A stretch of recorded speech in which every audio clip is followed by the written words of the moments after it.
આ છે દેશી મકાઈ લાગે છે.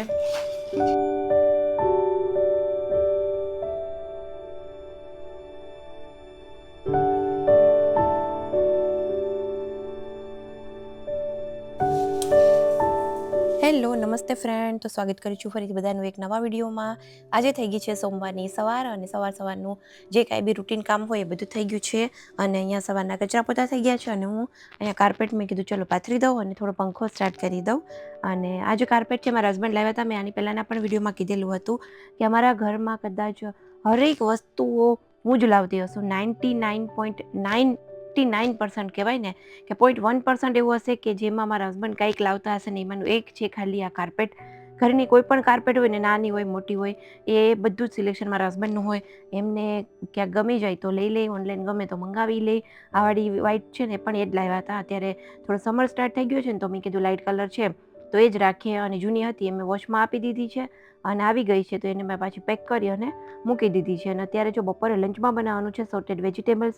હમણાંથી છે ને થોડું ક્યારેક મન થાય ને તો થોડુંક હેલ્ધી લંચ કરી લઈએ, એટલે બહુ એમ જમવાનું બહુ ફિક્સ નથી રહેતું. ફ્રેન્ડ્સ, જો સ્વાગત કરું છું ફરીથી બધાનું એક નવા વિડીયોમાં.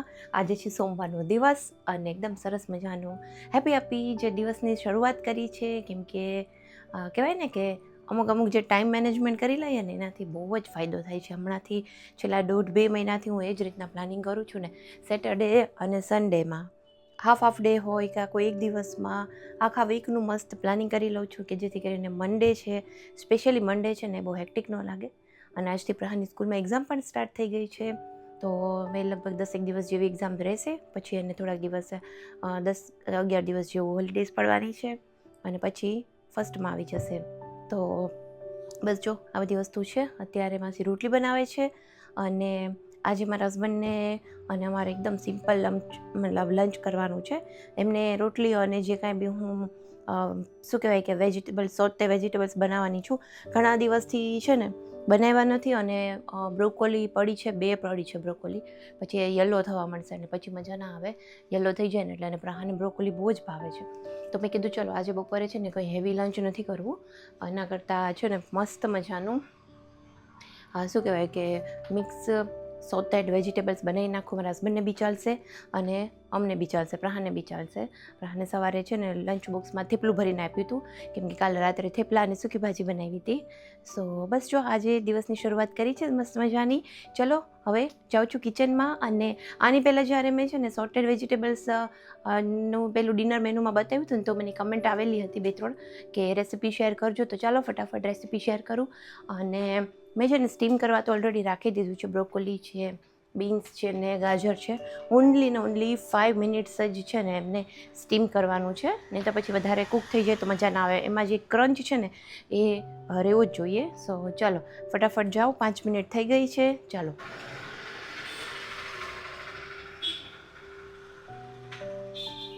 તો છે ને જો આજે ફરી પાછું વાડીમાંથી થોડોક સામાન આવ્યો છે. આમાં 2 છાશ આવી છે, એક દૂધ આવ્યું હતું એ તો ગરમ કરી લીધું. બાકી જો રીંગણા આવ્યા છે. રીંગણા તો જો કેવા છે, ટબુડા. ચલો કાંટાવાળા છે. કાંટા છે. આવા જ હતા કાલે, મેં ન કીધું મને લેવા ન દીધા.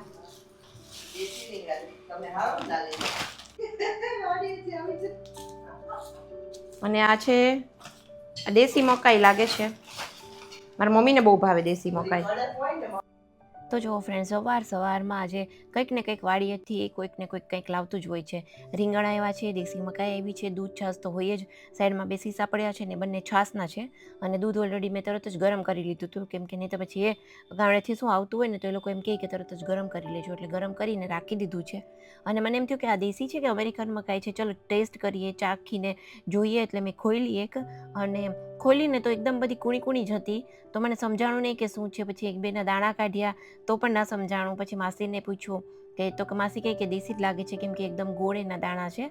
અને મેં ટેસ્ટ પણ કર્યો, એકદમ દાણો મીઠો લાગતો હતો. બસ પછી મેં કીધું ચલો આપણે એને શેકીને હું જોઈ લઉં કેવી લાગે છે. બાકી જો સવારમાં કિચનમાં છે ને કંઈક ને કંઈક નીચેથી પણ કોક ઉપર આવતું જતું હોય, એટલે આમ ઘરમાં છે ને ચહેલ પહેલ જ હોય. કંઈક 2-3 લેડીઝ બધી ભેગી થાય, સ્ટાફમાં બધી જ અમારે મોસ્ટ ઓફ છોકરીઓ છે, એટલે કોઈક ઉપર આવતું હોય કંઈક કામ માટે. એટલે એવી રીતનું સવારનું જે રૂટીન છે એ ચાલે છે. અહીંયા મેં વેજીટેબલ્સ સોટી કરવા માટે રાખી દીધા છે. અને પેલું શું કહેવાય કે જો પ્લેટફોર્મ પર મલાઈ પણ કાઢીને રાખી છે. આજે ઘી પણ બનાવવાનું છે. અને અહીંયા મેં આજે એક નાની મકાઈ મેં કીધું ચલો શેકી જ નાખું. શેકવાથી છે ને એના દાણા યલો થવા માંડ્યા અને ફૂટવા માંડ્યા. અને મેં કીધું ચલો દેશી મકાઈ ઉપર મસ્ત લીંબુ, મીઠું અને ચટણી પાવડર લગાવી અને ખાઈએ, મજા પડી જશે. આજે મેં સવારે બ્રેકફાસ્ટ પણ નથી કર્યો, થોડી ભૂખ પણ લાગી હતી, તો મેં કીધું ચલો એક નાની એવી મકાઈ છે એ ખાઈ લો, ત્યાં સુધીમાં આપણું લંચ છે બની જશે. તો પ્રહાન આવશે તો એની સાથે પછી જમી લેશું. તો બસ જો એક કડાઈમાં ઓઇલ લીધું છે, એની અંદર આદુ અને થોડું લસણ નાખ્યું છે. થોડું એને લસણ અને આદુ પાકી જાય એટલે એની અંદર 2 ટાઈપના કેપ્સિકમ છે, ડુંગળી અને પનીર લીધું છે. બધી જ વસ્તુ એકસાથે એડ કરી દીધી છે. અને મીડિયમ ટુ હાઈ ફ્લેમ ઉપર 2 થી 3 મિનિટ આપણે એને પ્રોપર સોટે કરવાનું છે. અને બાકી મેં બીજા બધા વેજીટેબલ્સ છે એને મેં સ્ટીમ કરી લીધા છે. ઓનલી અહીંયા છે ને 5 મિનિટ્સ માટે જ સ્ટીમ કરેલા છે, જેમાં બ્રોકોલી, કેરટ અને ફ્રેન્ચ બીન્સ લીધી છે. મારા સનને બ્રોકોલી વધારે ભાવે એટલે મેં થોડી વધારે લીધી છે, કેમ કે આમાંથી એ ઓનલી બ્રોકોલી જ ખાશે. અને બસ જો બધું સ્ટીમ કરેલા વેજીટેબલ્સ પણ 2 મિનિટ પછી એડ કરી દેવાના. અને મસાલામાં મેં અહીંયા મીઠું એડ કર્યું છે. થોડું પહેલાં મીઠું નાખ્યું છે, પછી થોડું આપણે એને ઉલટફુલટ કરીને રીતે ચલાવી લઈશું, એટલે એક જ જગ્યાએ બધું સોલ્ટ પડે ને એને ખારું ન થઈ જાય. અને અહીંયા બાકીનું ઉપરથી થોડુંક પાછું જો બીજી સાઈડથી થોડુંક મીઠું એડ કર્યું છે. ફ્રેશ અહીંયા મેં અત્યારે જ મરીનો ભૂકો બનાવેલો છે એ એડ કર્યો છે. અને એની સાથે થોડું ચીલી ફ્લેક્સ, થોડું લીંબુ અને ઉપરથી ચાટ મસાલો એડ કરવાનો છે. એકદમ મસ્ત લાગતા હોય છે. અને મોસ્ટલી બધા લોકો જે કોઈ બી ડાયટ કરતા હશે એ આ રેસીપી ફોલો કરતા જ હશે. આમ તો એકચ્યુઅલી આ ડિનર રેસીપી છે. મોસ્ટ ઓફ બધા લોકો આ રીતની પનીર અને વેજીટેબલ્સ છે ડિનરમાં લેતા હોય છે. બટ આજે મને મન થઈ ગયું હતું અને આ બધી જ વસ્તુઓ પડી હતી. પ્રહાનને પણ બ્રોકોલી બહુ ભાવે. તો ચાલો ફ્રેન્ડ્સ, જો this is one of the most healthiest recipe છે અને મોસ્ટ ટેમ્પટિંગ રેસીપી છે. આ જરૂરથી ટ્રાય કરવાની. સોટે વેજીટેબલ્સ, બ્રોકોલી તો એટલી સરસ લાગે ને. આવી રીતના 5 જ મિનિટ સ્ટીમ કરવાનું, ખાલી ઓનલી બીન્સ, કેરેટ અને બ્રોકોલીને. અને બસ જો એની જગ્યાએ ફ્લાવર ભાવે તો બી લઈ શકાય. બાકી પનીર છે, કેપ્સિકમ છે, અલગ અલગ કલર્સના કેપ્સિકમ થોડા યુઝ કરીએ ને તો કલરફુલ લાગે, તો બહુ જ ટેસ્ટી લાગે. હું તો છે ને આને એમનેમ જ ખાઈશ. પ્રહાન બી એમનેમ જ ખાય, લુખ્ખું જ, મતલબ પનીરના પીસ છે અને એવી રીતના. બટ મારા હસબન્ડ છે એ થોડું ઘણું એની સાથે એને કાર્બ્સ જોઈએ. આમ તો આમાં છે ને એની સાથે થોડા રાઈસ કર્યા હોત તો ચાલે, બ્રાઉન રાઈસ કેવું. બટ હવે અત્યારે એમ થાય છે કે નથી. કર્ડલેસ ચટણી પડી છે, ગ્રીન ચટણી છે એની સાથે, અને કર્ડ છે, એ બધું લેશું. સો ચાલો હમણાં જો પ્રહાન આવે ને એટલે લંચ કરી લેવું એની સાથે. બાકી જો અહીંયા આવી છે દેશી મકાઈ, તો દેશી મકાઈ ખાધી. ઘણા વર્ષે ખાધી હશે. દેશી મકાઈ તો મળતી જ નથી ગામમાં. ગમે ત્યાં જઈએ ને બધી હવે અમેરિકન જ મળે છે. તો આ બધી વસ્તુઓ છે ને નાના ગામમાં જ જોવા મળે. હા, ખરેખર હું આજે માસી સાથે અમે લોકો એ જ ડિસ્કશન કરતા હતા કે ઘણી બધી ઇન્સ્ટાગ્રામમાં અમુક એવા પેજીસ છે કે જેમાં વેસ્ટ વિશે જે વાત કરતા હોય ને, પ્લાસ્ટિક વેસ્ટ છે, પછી ખાવા પીવાનું જે કંઈ આપણે એંઠવાડ ને વેસ્ટ નીકળતું હોય, તો અહીંયા અમે કેવું કર્યું છે, બાજુમાં ગલી છે ત્યાં એક કુંડી રાખી છે કે જેમાં અમારો ઘરનો કોઈ પણ ખાવા પીવાનો એંઠવાડ નીકળતો હોય, શાકભાજી સુધારતા હોય એ કચરો નીકળે, પછી ફ્રૂટ્સનો કચરો હોય, બધું જ છે ને અલગ એક અમે બાલ્ટી ભરીએ છીએ અને એ માસી જતા આવતા એમાં નાખી દેતા હોય. રોટલી વધી હોય તો ગાય કૂતરાને આપી દઈએ. તો અહીંયા એક એ બેસ્ટ અને બહુ સારો ઓપ્શન છે કે એટલીસ્ટ શું કહેવાય કે અહીંયાથી જ્યારથી હું અહીંયા રહેવા આવી છું ને ત્યારથી અમે ખાવા પીવાનો કચરો ક્યારેય ડસ્ટબિનમાં નાખ્યો જ નથી. ડસ્ટબિનમાં ઓનલી ને ઓનલી પ્લાસ્ટિક છે, પેપર છે, કોઈ પણ એવી વસ્તુઓ હોય એ જ જાય છે, કચરો જે કંઈ નીકળે એ જ. બાકી જો બસ આ બધી વસ્તુઓ છે. સો ચાલો, જો હવે આ રીંગણ આવ્યા છે એમાંથી થોડા ઘણા રાખીશ, બાકી માસીને આપી દઈશ. કેમ કે હજી તો મેં કાલે જ રીંગણનું શાક બનાવ્યું હતું, પરમ દિવસે જ. એટલે હમણાં કંઈ પ્લાન નથી. એકાદ દિવસ શાક થાય એટલે રાખીશું. અને મકાઈ છે, જોઉં છું. મારા મમ્મીને છે ને દેશી મકાઈ બહુ જ ભાવે. એ અમે જ્યારે સોમનાથ જઈએ ને, વેરાવળ મારા મામા રહે છે એટલે અમે લોકો પહેલાં તો બહુ જ જતા. જ્યારે વેરાવળ જઈએ એટલે સોમનાથ જવાનું થાય જ. તો સોમનાથમાં દેશી મકાઈ મળે, આવી રીતની શેકીને આપે. એને ભાવે બહુ જ, પણ જ્યારે બી ખાય ને તો એની તબિયત બગડી જતી. એટલે હવે હું એને પૂછીશ પહેલાં ફોન કરીને, એને જો ખાવી હશે ને તો થોડી અહીંયાથી મોકલી આપું. અને બાકી જો અહીંયાથી છાશ આવી છે મસ્ત મજાની ખાટી. અને આજે છે ને જો મેં પેલું મલાઈ બી કાઢી છે, જો બતાવું. જો લાસ્ટ ટાઈમ હમણાં જ્યારે મેં ઘીનો વિડીયો બનાવ્યો હતો ને ત્યારે મને કમેન્ટ આવી હતી કે કઈ રીતે આમાં મલાઈને માખણ કાઢીને કરો છો કે ડાયરેક્ટ ગરમ કરો છો. તો જો આ છે ને ફ્રીઝરમાંથી મેં મલાઈ કાઢી છે. આ છે ગાયની અને આમાં છે ભેંસનું, કેમ કે આ એકદમ વ્હાઈટ દેખાય છે. ગાયનું દૂધ આ વખતેની જે મલાઈ આવતી હતી ને હું અલગ કરતી હતી, એટલે હવે આ વખતે ગાયનું ઘી થોડું અલગ કરવું છે. અને બાકી અહીંયા જે રેગ્યુલર ભેંસનું જે દૂધ આવે છે એ છે. તો બંનેની અંદર મેં એકદમ જે ને ખાટી જે છાશ મારી પાસે પડી હતી ને એ થોડીક નાખી દીધી છે. હવે જમી અને ફ્રી થઈ જઈશ ને પછી આમાં માખણ બનાવવાનું છે આનું. સો ચાલો ફ્રેન્ડ્સ, જો આવી જાઓ બધા લોકો આજનું આજે સ્પેશિયલ લંચ કરવા માટે. એ પછી મારા હસબન્ડનું પણ લંચ કમ્પ્લીટ થઈ ગયું અને પછી મેં કીધું આજે બપોરે સૂવું નથી, બપોરે માસે આવે ને પાછા એ પહેલાં હું છે ને અહીંયા ઘી બનાવવાની પ્રોસિજર કરી નાખું એટલે એકસાથે વાસણ બધા નીકળી જાય. ને મેં છે ને બ્લેન્ડર લીધું છે આ વખતે. મેં શું કહેવાય કે એક તપેલી જ હતી, એક તપેલી ગાયનું હતું, એક તપેલી ભેંસનું મેં જે મલાઈ હતી એ ભેગી થઈ હતી અને એની અંદર બહાર રાખ્યું હતું ને એટલે આપણે શું કહેવાય કે ફ્રીઝરમાંથી થોડું પેલું સેટ થઈ ગયું એટલે બ્લેન્ડર ચલાવી દીધું છે. જેમ જેમ જરૂર લાગે એમ વચ્ચે વચ્ચે પાણી એડ કરતું જવાનું. અહીંયા હું ઠંડુ પાણી એડ કરું છું કે જેથી એમાંથી માખણ છે એ જલ્દી છૂટું પડી જાય અને જો એકદમ ઘાટું થવા માંડ્યું છે આ ટાઈમે છે ને એમાં આપણે થોડીવાર બરફ નાખી અને રહેવા દઈએ ને તો માખણ છે એ તરત જ જલ્દી મતલબ છૂટું પડી જતું હોય છે મલાઈમાંથી. અને બ્લેન્ડર છે એ થોડી વાર ચલાવી અને થોડી વાર પાછું હું બંધ કરતી રહું છું, નહીંતર એ પાછું ગરમ થઈ જતું હોય છે. ફ્રેન્ડ્સ છે પણ જો આ છે ગાયનું અને આ છે ભેંસવાળું. આમાં મેં થોડીક હળદર નાખી છે આ વાળામાં, કેમ કે મને વ્હાઈટ ઘી ન ગમે એટલે થોડુંક કેવું મીઠું અને થોડી એવી હળદર. અને આ તો થોડુંક યલોઈશ હોય છે એટલે આમાં કંઈ નથી નાખ્યું. અને જો આ કઢાઈ છે મારી હોકિન્સની છે, ટ્રાય પ્લાયવાળી જે આવે છે ને એ જ. એટલે આમાં ઘી બનાવવું હોય ને તો નીચે બેસી ન જાય ઘી. અને કોઈ હલવો અને બધું બનાવવું હોય ગેસ્ટ હોય ત્યારે મોસ્ટલી આ મોટી કઢાઈ છે એમાં કુકિંગ થતું હોય છે. બાકી મોસ્ટલી હું ઘી બનાવવા માટે રાખું છું, કેમ કે આ ટ્રાય પ્લાય હોય એટલે શું નીચે બેસે નહીં. આમાં ઘી બિલકુલ એમાં બેસતું નથી. અને મારા હસબન્ડ સ્ટ્રિક્ટલી ના પાડે એલ્યુમિનિયમ યુઝ નહીં જ કરવાનું.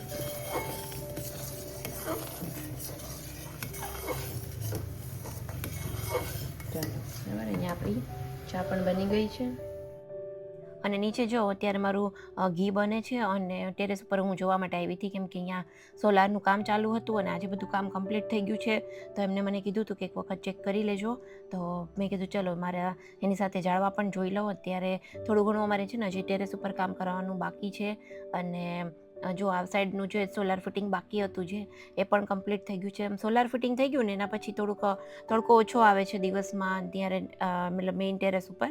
તો હવે જોઈએ, બધી સાઈડ એકદમ ફૂલ સોલાર થઈ ગયું છે એટલે એટલીસ્ટ હવે કંઈક લાઇટ બિલ તો ઓછું આવશે ને. આ ગરમી જે અત્યારે ઉનાળો સ્ટાર્ટ થયો છે ને એ ટાઈમે બેસ્ટ છે કે હવે જ આપણે એસીને એનો યુઝ વધારે હોય. તો હવે જોઈએ કેવું રહી છે. બાકી જો ટેરેસ ઉપર આ છે બોગનવેલનું ઝાડ અને આ જ બોગનવેલની અંદર છે ને શ્યામ તુલસી પણ થયા છે. તો મને એમ થયું કે તુલસી થયા છે તો મેં તોડ્યા નહીં, પણ એ તુલસી એટલા બધા સ્પ્રેડ થઈ ગયા છે ને કે કંઈક મતલબ વાત જ ન પૂછો, કે આખું જ બોગનવેલ છે ને ઝાડ સુકાઈ ગયું. અને એમાં જો થોડા ઘણા ફૂલ તો આવ્યા છે પણ પાંદડા જે હતા એ બધા જ ખરી ગયા છે. અને એટલા બધા જ આ શ્યામ તુલસીમાં માંજર આવી ગયા છે કે હવે એનું શું કરું ને મને સમજાતું નથી. કમેન્ટ કરી અને જણાવજો કે હવે આ બે ઝાડને અલગ કરી દઉં કે પછી આમનામ જ એને રહેવા દઉં. મને એવું વિચાર આવે છે કે બોગનવેલ છે ને એ અહીંયાથી લઈ અને નીચેની સાઈડ જમીન પર અમે ક્યાંક વાવી દઈએ અને જોઈએ. બાકી જો એકદમ બેસ્ટ વ્યૂ છે અમારા ઘરની સામે છે આ બર્ડ સેન્ચુરી, કે જ્યાં એકદમ મસ્ત મજાના જો અત્યારે પણ કંઈક બર્ડ્સ હોય જ અલગ અલગ જોવા મળતા જ હોય. મોસ્ટલી છે ને વિન્ટરમાં વધારે હોય બહારના આવેલા જે બર્ડ્સ હોય ને બધા. સો ચાલો ફ્રેન્ડ્સ, જો થઈ ગઈ છે સાંજનો ટાઈમ અને પેલું જે ગાયનું ઘી હતું ને એ તો કમ્પ્લીટલી બની ગયું છે. એ તો મેં ગાળી પણ લીધું, બટ આવાળું જે ઘી થોડું વધારે હતું એટલે એને બનતા વાર લાગી. પાછું વચ્ચે શું છે કે માસી કામ કરવા માટે આવી ગયા હતા ને તો મેં ઉતારી લીધું હતું થોડી વાર. અત્યારે ફરી પાછું રાતે જો કિચનમાં આવી છું ડિનરની તૈયારી કરવા, તો ફરી પાછું થોડું ગરમ કરવા રાખ્યું છે. હમણાં 10 મિનિટમાં બની જશે. થોડું બનાવી લઉં છું હું, કેમ કે અમારે છે ને દૂધ સારું આવે છે એટલે મલાઈ ખૂબ જ ઉતરતી હોય છે. એટલે હર વખતે હું છે ને 2 તપેલી જેટલું મોટી તપેલી ભેગું કરું, પછી એટલું એકસાથે બનાવું ને તો પછી કંટાળો બહુ જ આવે છે. એટલે આ વખતે મેં છે ને એવું કર્યું છે કે થોડી વારમાં જ બનાવી લીધું. એક જ તપેલી હોય ને તો ફટાફટ થઈ જાય. અને બહુ વાસણ બગડે નહીં, કંટાળો પણ ન આવે. બાકી ઘી બનાવવામાં છે ને સૌથી વધારે મેસી બહુ થાય એટલે કંટાળો બહુ આવે, પણ ઘરનું ઘી ખાવાની મજા પણ એવી જ આવે. મેં તો કેટલા સમયથી, હું અમારા ઘરમાં પહેલેથી જ વર્ષોથી મેં મારા ઘરમાં ક્યારેય બહારનું ઘી લેતા જોયા જ નથી મારા પેરેન્ટ્સને, અને મેરેજ પછી હું પણ ઘરે જ બનાવું છું ઘી, કોઈ દિવસ બહારનું ઘી હું લેતી જ નથી. અને અહીંયા જો બધું કાપીને રાખ્યું છે. આજે બનાવવાના છે પૌવા.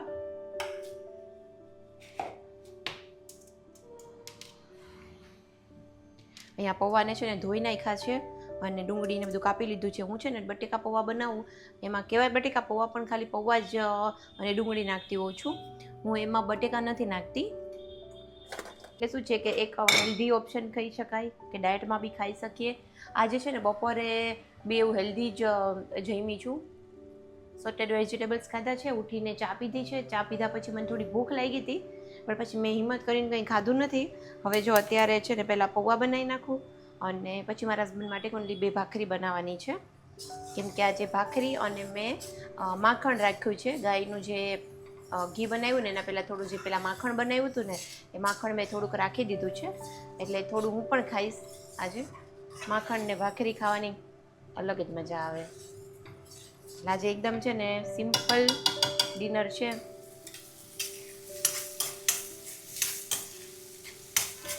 બહુ પકાવવાની નથી, આપણે થોડી કચરી જ પકાવવાની છે. બસ જો અહીંયા ટમેટાને વધારે ચડવા નથી દેવાનું. ટમેટું ચડે ને તો એનો કલર નીકળે, પૌવા રેડ જેવા થઈ જાય. હવે અહીંયા જો એડ કરી દેવાના પૌવા. હું છે ને પૌવામાં સિંગદાણા ને એવું કંઈ નથી નાખતી, અમને નથી ભાવતા સિંગદાણા, મારા સનને નથી ભાવતા. અને પૌવા નાખી પછી મીઠું એડ કરવાનું.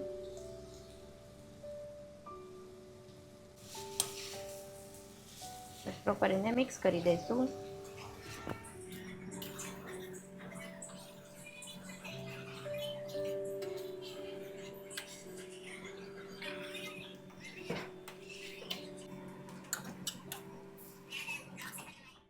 તો ચાલો જો ઓલમોસ્ટ ડિનર રેડી છે. અહીંયા ઘી પણ બનવા આવ્યું છે, પૌવા પણ બની ગયા છે અને ઓનલી ભાખરી જ બનાવવાની છે. તો ડિનર કરી લેશું. તો જો આપણી મસ્ત મજાની ઘીવાળી ભાખરી બનીને રેડી છે. તો ચાલો ફ્રેન્ડ્સ, આ વિડીયો આપણે અહીંયા જ એન્ડ કરીએ. વિડીયો ગમ્યો હોય તો વિડીયોને લાઇક કરજો, શેર કરજો અને ચેનલ પર નવા હોય તો ચેનલને સબસ્ક્રાઈબ પણ જરૂરથી કરજો. જલ્દીથી મળીશું એક નવા વિડીયો સાથે. ત્યાં સુધી બાય.